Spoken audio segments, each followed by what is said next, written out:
Bayangkan ada konglomerat dengan total kekayaannya diprediksi mencapai 400 triliun rupiah. Aset tanahnya seluas 20 juta meter persegi. Jumlah ini kalau disatukan luasnya sekitar 4 kali Pulau Bali. Gila nggak tuh? Selain menguasai jutaan meter persegi tanah, organisasi ini memiliki 364 rumah sakit dan klinik, 384 panti asuhan, dan 356 pondok pesantren. Konglomerasi ini juga telah mendirikan 20.198 masjid yang tersebar di seluruh tanah air, juga di luar negeri seperti Uganda, Afrika Selatan, Jepang, dan menyusul pembangunan masjid di Spanyol. Yang paling mencengangkan adalah aset di bidang pendidikan. Mereka memiliki 20.000 sekolah taman kanak-kanak hingga SD, 3.200 sekolah menengah, dan 164 perguruan tinggi dengan 17.000 dosen dan guru, dengan 554.000 siswa yang tengah menempuh studi di sana. 3 universitasnya masuk jajaran 10 perguruan tinggi Islam terbaik di dunia versi Unirank pada tahun 2021. Universitas Muhammadiyah Surakarta dinobatkan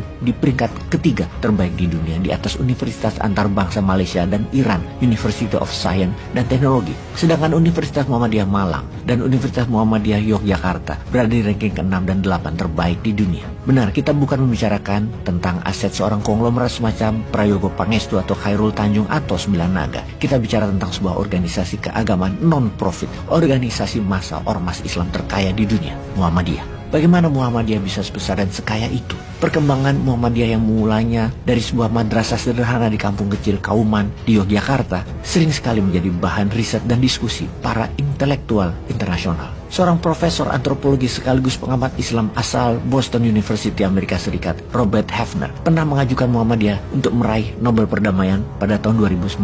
Meski gagal, Robert Hefner mengaku tidak pernah menyesal. Menurutnya, Muhammadiyah menjadikan Indonesia sebagai satu-satunya negara yang berhasil menjalankan amal sosial dan amal agamis yang sukses. Profesor Hefner meyakini negara yang paling berhasil mengembangkan format pendidikan Islam yang terefektif, terkini, dan paling islami dalam arti modern adalah Indonesia melalui Muhammadiyah. Dia juga memuji Muhammadiyah yang konsisten dalam menerapkan politik moral, politik yang fair, dan politik yang seimbang dan inklusif. Saya kagum Muhammadiyah tidak tergoda oleh politik. Tidak seperti Kristen Evangelist di Amerika. Itu pujian Hefner di media. Sejak awal didirikan Kiai Haji Ahmad Dahlan 111 tahun yang lalu, di awalnya dia mendirikan madrasah dengan model kurikulum yang progresif, yang memadukan pelajaran agama dengan sains modern. Ini suatu hal yang baru, bahkan dianggap tidak lazim pada zaman itu. Kiai Haji Ahmad Dahlan juga giat berdakwah, termasuk melalui tulisan-tulisannya di media massa. Muhammadiyah menerbitkan majalah bernama Suara Muhammadiyah pada tahun 1915. Suara Muhammadiyah ini adalah majalah tertua di Indonesia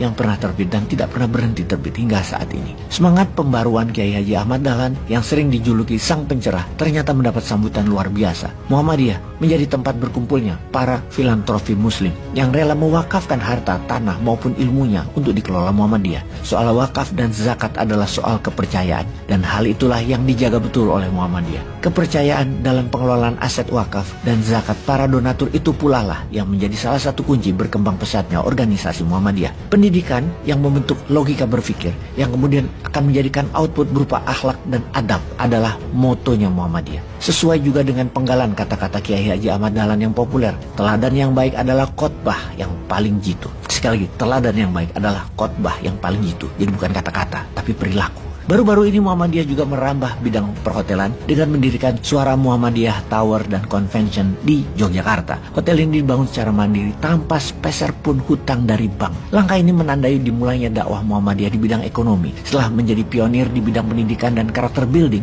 tampaknya Muhammadiyah juga ingin menjadi role model dalam membangun sarana umum. Pembangunan yang tidak mengandalkan hutang termasuk investasi asing. Muhammadiyah bisa membangun dengan sistem yang baik. Muhammadiyah menganut filosofi Islam yang kuat, memberi lebih baik daripada menerima. Alih-alih meminta bantuan pemerintah, Muhammadiyah justru banyak memberikan bantuan kepada negara. Saat negara kita pontang-panting menghadapi pandemi COVID-19, ratusan rumah sakit dan klinik Muhammadiyah menyediakan fasilitas dan tenaga medis mereka untuk membantu pemerintah. BPJS, Badan Penjamin Kesehatan milik pemerintah, justru berhutang kepada rumah sakit Muhammadiyah lebih dari 500 miliar rupiah, dan Muhammadiyah tidak ngotot menagihnya. Suara kecil dari kampung Kauman itu kini telah mendunia. Kiai Haji Ahmad Dahlan, kiai dan pedagang batik yang egaliter itu telah betul-betul membawa perubahan besar dan fenomenal. Bukan hanya untuk masyarakat di sekitarnya, namun untuk Indonesia, juga untuk dunia.